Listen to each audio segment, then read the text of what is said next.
Hi, lovelies.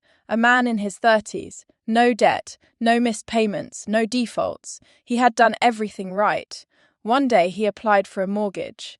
The answer was no, not because his finances were a mess, because they were invisible. He had stopped using his credit card 7 months earlier. He thought that was a good thing, and in some ways it was. But the credit file that lenders read, thin, 6 months with no activity, and the file doesn't disappear. It just becomes harder for lenders to read. Harder to trust. What I am about to show you is what actually happens across those 6 months when you walk away from your credit card. The part people talk about and the part they don't. Some of this might already be happening to you. The first month feels like freedom. This is the part that surprises everyone. When I worked in a bank, I saw it in people's faces when they came in after clearing a card balance. There was a lightness to it, something shifted. Putting the card away does something real to your spending. When money leaves your account directly, you feel it. The card creates distance between the decision and the consequence. Cash and debit don't. People who stop using credit cards consistently report spending less in the first month. Not because they're trying harder, because the friction is back. Impulse buys drop. The evening scroll through online checkout stops converting.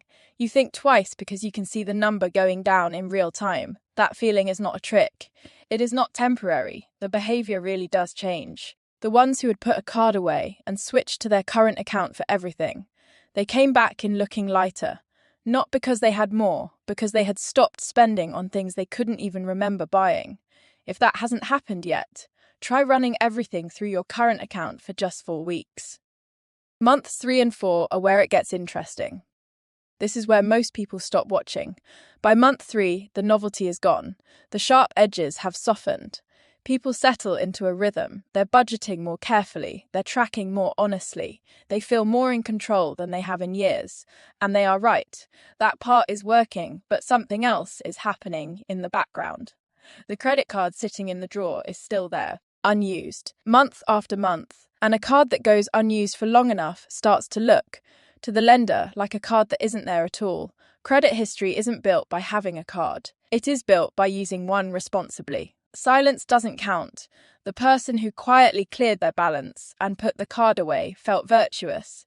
The credit file just registered absence. So if the spending is genuinely changing, and it is, what is happening to the file at the same time? The credit file does not measure good behavior. This is the one most people never see coming. People assume a clean record is a strong record.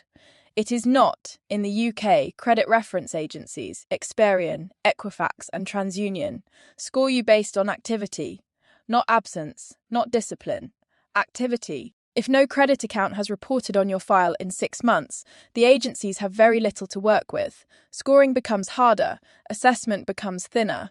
You become what the industry calls credit invisible. Not poor credit, just very little for a lender to go on. And no credit is often treated the same way as bad credit, because the lender cannot see what they need to see. So they see risk. I sat across from people who had no idea this was possible. They had worked hard, paid everything on time, never borrowed more than they could afford, and they couldn't get a phone contract, not a mortgage. A phone contract, if you want to know where your file stands right now, you can check your credit report for free through Experian, ClearScore, or Credit Karma. None of these checks affect your score. It takes 5 minutes and tells you exactly what lenders are reading. If any of this sounds familiar, you are not alone. Putting the card away and feeling better about it, that instinct makes complete sense. But what I noticed over the years, most people get the next part wrong, not the decision to stop. What they do or don't do in month 4, that is the moment. That is where it splits. What being credit invisible actually costs. This is the one that lands quietly and stays. The credit file is not just for mortgages, letting a flat, applying for a phone contract, setting up a broadband account. Some employers run credit checks for certain roles. Car insurance premiums can be affected. None of these feel like credit decisions when you are making them. But the file is being read. I remember a woman who came in wanting to switch her current account. Straightforward, a better rate, a better app.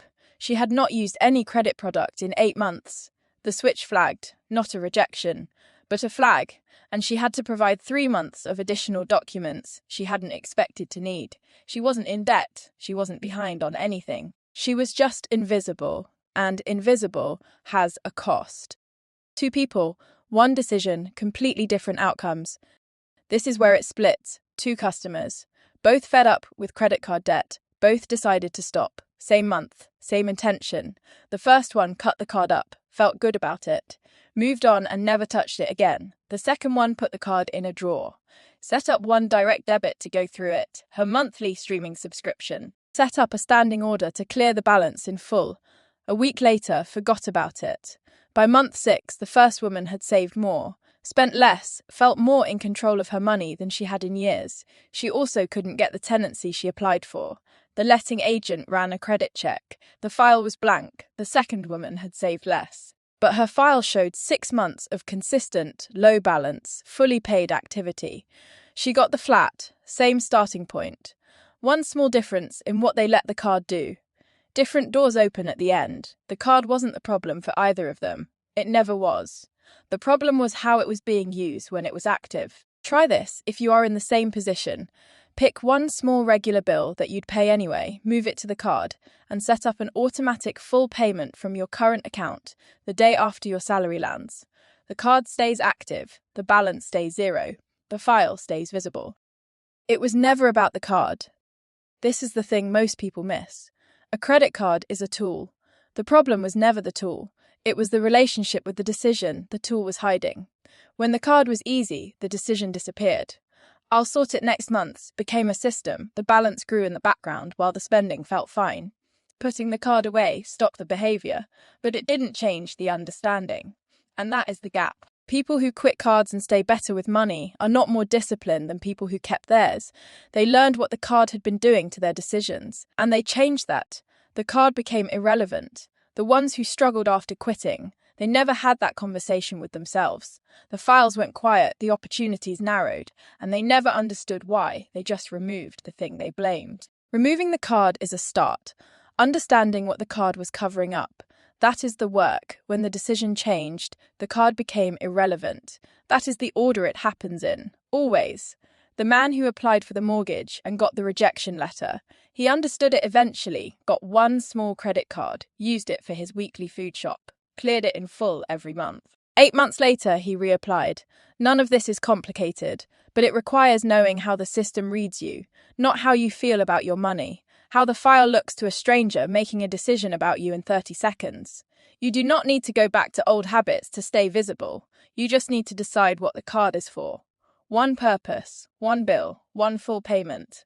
Every month, that one decision keeps doors open you don't even know are coming. Slow down, think clearly. And that is how you start to love your money.